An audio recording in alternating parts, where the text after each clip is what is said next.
వీటన్ని రెండింటి మీద ఆలోచిస్తాను. ఆర్జీవీ నోటీసులకి స్పందించకుండా తప్పించుకుని తిరుగుతున్నారు ఆయన ఒక్కళ్ళే గారు, మిగతా చాలా మంది కూడా విచారణకు రమ్మంటే రాకుండా తప్పించుకుని తిరుగుతున్నారని చెప్తున్నారు. పోలీసులు ఆ విధంగా వాళ్ళు పట్టుకోలేకపోతున్నారా, లేకపోతే ఏంటి అసలు? అంటే చిత్తశుద్ధి లేదా పోలీసులు వాళ్ళకి అరెస్ట్ చేయడానికి కానీ వాళ్ళు పట్టుకోవడానికి కానీ, లేదంటే వాళ్ళకి తిరుగుతున్నారా? ఏంటి సార్ అది?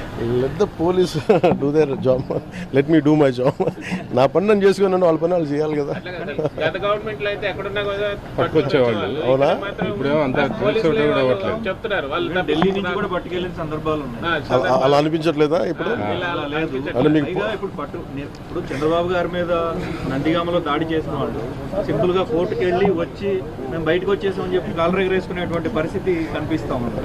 సో ఎట్లా అంటే నేను ఒకటి లా అండ్ ఆర్డర్ హోమ్ నేను చేయట్లేదు. సో మీరు ఇది అడగాల్సింది మీరు ముఖ్యమంత్రి గారిని అడగాలి. కూటమి ప్రభుత్వం కాబట్టి కరెక్టే. అలాగే ఇప్పుడు నేను పంచాయతీ రాజ్ గురించి అడిగితే నేను చెప్పగలను. కొన్ని ఇది మా ఇంటర్నల్గా ఏం జరుగుతుందో ఒకసారి మీరు చెప్పినవి అన్నీ ఖచ్చితంగా నేనే దాన్ని తప్పించుకోవట్లేదు కదా, కానీ ఒక మాట చెప్పేటప్పుడు కొంచెం బాధ్యతగా చెప్పాలి. సో మీరు మా మీడియా మిత్రులు అడిగారు ఢిల్లీలో, ఇవన్నీ నేను ముఖ్యమంత్రి గారి దృష్టికిను హోంమంత్రి గారి దృష్టికి తీసుకెళ్తాను. ఏం చెప్పమంటారు చెప్పండి, మీ మాటకు నేను తీసుకెళ్తానని. అంటే మిమ్మల్ని అంత ఇబ్బంది పెట్టినప్పుడు, అంత ధైర్యంగా ఆంధ్ర పోలీసు ఉన్నప్పుడు ఈరోజు ఆంధ్ర పోలీసు ఎందుకు తట్టుపాయిస్తున్నారు అడగాలి కదా. Extremely sorry to disappoint. అంటే ఇప్పుడు ఏదో ఉనికిపోతున్నాను మంచం కింద కూర్చొని నేడుస్తున్నాను అని అందరూ what ever the media speculating, వాళ్ళందరికీ చిన్న డిసప్పాయింట్మెంట్గా ఉండొచ్చు వీడియో. ఇక్కడ పాయింట్ ఏంటంటే I just want explain the whole concept. ఇప్పుడు నేను ఆల్మోస్ట్ ఒక 1 year బ్యాక్ ఏదో ట్వీట్స్ పెట్టాను అనే ఎలిగేషన్.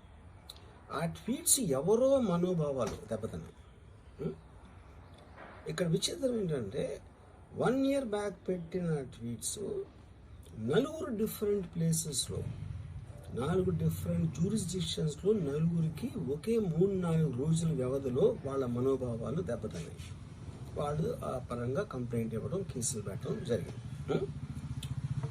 ఇక్కడ పాయింట్ 1, ఎవరి మీద అయితే నేను పెట్టానన్న వాళ్ళు చెప్తున్నారో వాళ్ళకి లేదు, ఎవరో థర్డ్ పార్టీ, అసలు సంబంధం లేనివాడు. సో ఆ కాంటెక్స్లో అసలు ఈ కేసు ఎలాగా, ఈ సెక్షన్స్ ఎలా వర్తిస్తాయి అనేది అప్పుడు ఆబ్వియస్గా నాకు వచ్చే అనుమానం కానీ, నాకు కానీ నా మనుషులు కానీ, ఇది ఒక పర్సిక్యూషన్ చేయటానికి ఒక పద్ధతి ప్రకారం ఉన్న అలౌబుల్ లాస్ని వాడుతున్నారా, లేకపోతే ఇప్పుడు వరల్డ్ ఓవర్ ఒక ఫినామినా ఏం జరుగుతుందంటే పొలిటికల్ పార్టీస్ వాళ్ళు they are weaponizing the systems of the police. అది అమెరికాలో జరుగుతుంది, యూరోప్లో జరుగుతుంది, ఇక్కడ కూడా జరుగుతుంది. అప్పుడు నేను ఏ ఒక్క వ్యక్తిని, ఒక పోలీస్ ఆఫీసర్ని కానీ, ఒక పొలిటికల్ పర్సన్ కానీ నేను బ్లేమ్ చేయట్లా. I think it happens in certain ఒక ఏమంటారు దాన్ని, ఒక వే. అది అందరూ కూడా ఎంతో కొంత అది చేయటానికి టెంప్టేషన్ ఉండొచ్చు. But eventually there is the law of the land which will take the final call. So అది that I completely agree, believe in that and I abide by that as a citizen.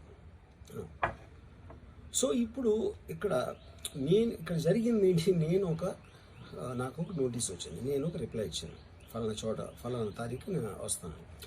అప్పటికి నాకు జరుగుతున్న పని ఒక ongoing schedule ఉంది కాబట్టి, నాకు film work ఉంది కాబట్టి అవ్వలేదు. అండ్ ఇట్ ఈస్ వేరే ప్రొడ్యూసర్కి చేస్తాను, ఆ ప్రొడ్యూసర్కి నష్టం వస్తుంది కాబట్టి నేను మళ్ళీ టైం అడిగాను.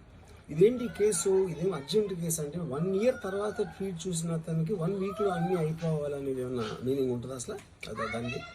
So which basically means it is being done for purposes other than the urgency of the case. ఇప్పుడు అర్జెన్సీ ఆఫ్ ద కేసు అంటే మీరు మర్డర్లు ఇన్ని జరిగి సంవత్సరాలు తీసుకుని